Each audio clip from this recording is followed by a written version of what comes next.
Drake Hicks, Vice President and Head of Impact at Variant Investments, is here. We're talking about impact investing and interval funds. It's time for The Navigator. Welcome to The Navigator, where we talk about all-weather active investing and plotting a course to financial success with the help of closed-end funds. The Navigator is brought to you by the Active Investment Company Alliance, a unique industry organization representing the full spectrum of the closed-end fund business, from investors and users to fund sponsors and creators. If you're looking for excellence beyond indexing, the Navigator will point you in the right direction. And today we're looking in a direction that is not where most closed-end funds and interval funds go, because while there are closed-end funds of all types, very few of them follow what you'd consider responsible investment principles. And by that, I mean socially responsible, although I'm not a big fan of the socially responsible term, because it's not that everybody else is irresponsible. But Drake Hicks leads the impact investment process at Variant Investments, which runs the Variant Impact Fund. That's ticker symbol IMPCX. It is a closed-end interval fund that is built to offer investors access to less liquid alternatives and investments in the pursuit of high current yield. And it looks for income-generating assets that are aligned with the United Nations Sustainable Development Goals. You can learn more about the fund and the unique approach Variant brings to the interval fund and tender offer fund space by going to variantinvestments.com. And if you want to learn more generally about closed-end funds, interval funds, and business development companies, go to aicalliance.org.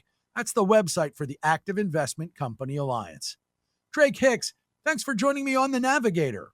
Thanks so much for having me, Chuck. I should point out that while impact investing and ESG, environmental, social, and governance investing, while those terms are often used interchangeably, they're not actually the same thing.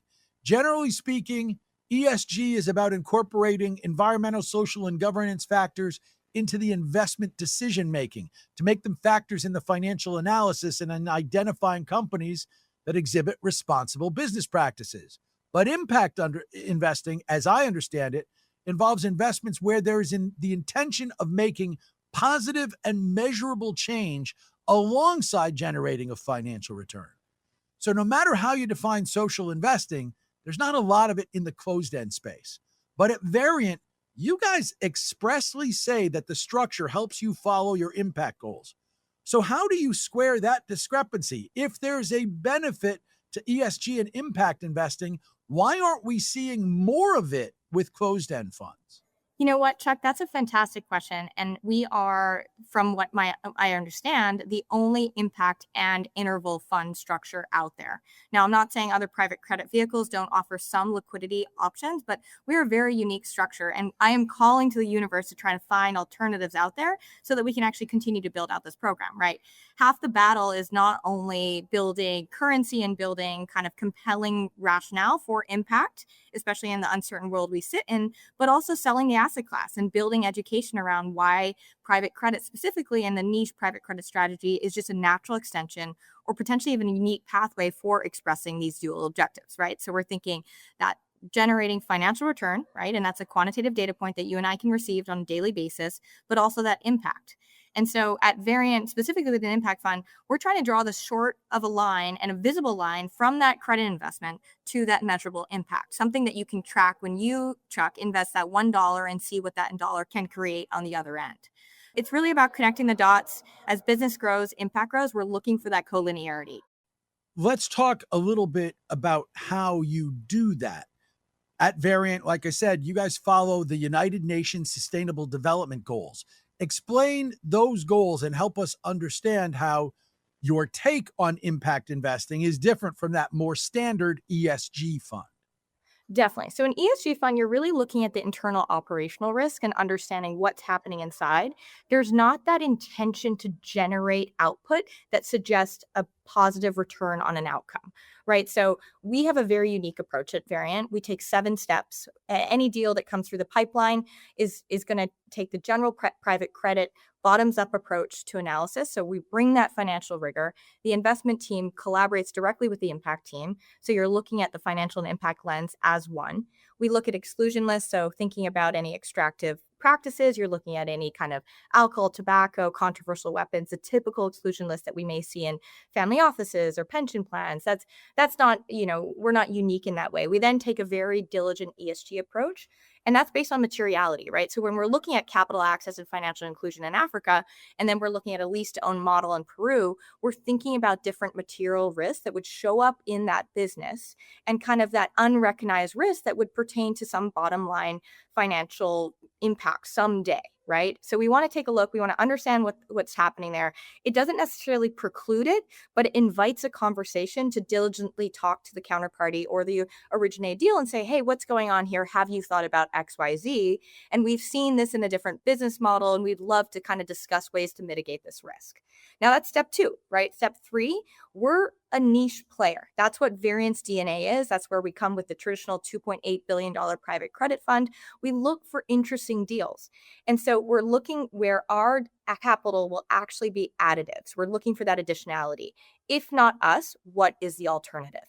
That's a big aspect of where our impact dollars really drive incredible outsized impact, where other players are just not kind of serving the population. So we take a diligent approach there. We then look at broad SDGs. Now there's 17 SDGs. They've come out of the Paris Accord.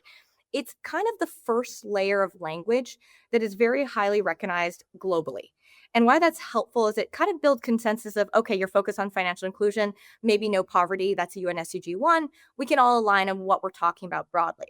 Now, for us, it's not enough, for example. So we co-developed a impact assessment framework with 4 different pillars with Tideline, a very well-known consulting firm, and they do a bunch of other really good stuff, thought research. They support direct allocators too. Their CEO is based in Portland, so we have a great working relationship with them. When a deal gets to that point, that is when we go to committee and we process it. So we're weighting a deal, we're seeing how it matches up against other deals in the portfolio. We're understanding, we're basically using it as a piñata, and that session precludes the investment committee. So the impact committee is a separate committee meeting where we're waiting, we're diligencing, we're kind of piñating, and we're also raising questions to ask the end deal team to say, okay, we want to kind of figure out these answers before we are comfortable investing out of the impact fund. When it then goes to committee is when we decide, is it the object of the impact fund or is it the object of our traditional fund? So that's kind of pathway 5. We then look at IRIS Plus. So the IRIS Plus metrics are generic standardized approach where you externally report out. Once again, that's consensus building to understand and keep us all accountable to the measurable impact we're delivering. And then we look at the DEI aspect. So we're looking to say, hey, are you thinking about other populations that you're serving? Are you kind of considering markets? And once again, that's just good business. One of our deals in Africa, we support smallholder loans in the kind of the $300 to $350 space. 65% of the borrowers are women, and there's a 2% loss rate. That's just good business. It is good business, but these days, everything gets politicized.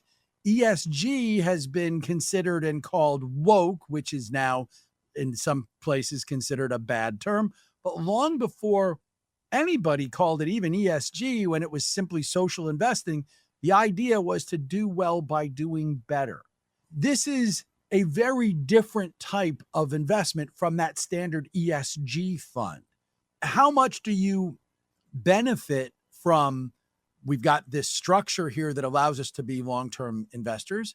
How much are you not benefiting from all of the backlash against woke and DEI? I'm a relatively new joiner to Variant. And so when I'm thinking about a team I want to join, I'm thinking about, okay, does this give me the runway, the agency to do what I want to do with a good foundation of good work, right? And is there a high integrity model? Is there great individuals that have been around for a while and dedication? We are just good investors, plain and simple. When the deals come in the funnel, they're not necessarily impact or with their traditional fund, they get tagged down the line when there's, some impact element. So I'm not saying it's reactive, but the DNA of the Variant team has been already investing where there has been lacking capital access. They've already been in emerging markets. They've already been investing in affordable housing. They've already been investing in renewables. So fundamentally, these are good deals. Then you look at, okay, well, what is the impact they're driving? Is there additionality? Is there additionality? And is there intentionality? And is there measurability? So what we've done in the impact fund is the good deal comes in, and then we've enunciated the impact. I do not bother myself with the rhetoric around ESG. I don't really care what you call it, honestly. In the next 10 years, it's going to be called something different. In the next 20 years, if I'm still around, it's going to be called something different. So in a lot of ways, we are not really we're not an ESG fund. We've kind of very simply are impact forward, meaning we do good deals and there's an measurable impact outcome, but really not focused on the kind of the ESG vernacular rhetoric.